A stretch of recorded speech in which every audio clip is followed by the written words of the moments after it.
hygiene for mental health, how cleanness promotes well-being, right? So I really want to take in consideration that caring for your body is often the first step in taking care of your mind, right? So let's discuss some mental health benefits in regards to maintaining personal hygiene and how, cleanness is going to be able to support that safety, self-esteem, and just their overall well-being, right? So let's dive into some research.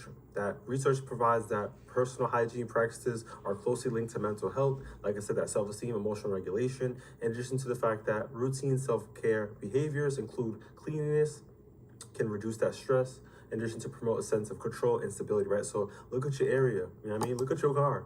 Look at that bathroom, like look at different environments that you're around, and let's facilitate ways we're able to clean, let's tighten up our spot, right? And let's improve our well-being and just to reduce that stress when we're not in environments that are kind of just, cluttered, discombobulated, or even just dirty, and just being a little more direct, right? So just stick with me, grow with me. We're gonna be able to navigate throughout this video.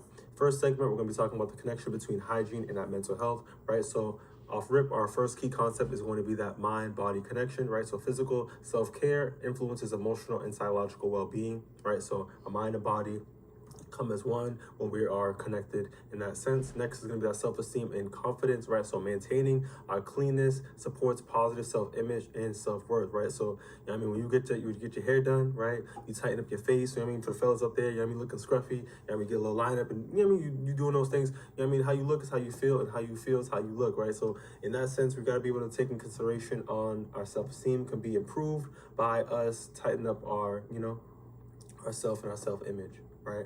Next is going to be that routine and structure, right? So the consistency, the hygiene habits create predictability and, stabilize mood and reduce anxiety, right? So for instance, for us, we wake up in the morning, hopefully everybody else, they look at themselves in the mirror, right?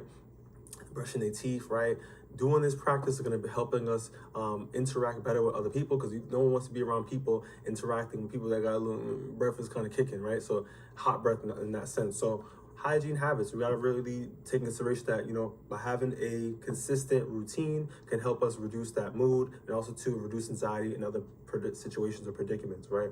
Moving forward, we also take consideration of, social comfort, right? So cleanness in regards to that can improve comfort in social situations, like I just mentioned, and reduce the feelings of embarrassment or shame, right? So social comfort, when we're around people, we're engaging, everybody's come from the different environment, situations, culture, etc. But when we come together, we need to be able to recognize that we got to be able to be clean for us to have these positive interactions, right? And reducing that embarrassment, shame, or even being taught from the floor up, right?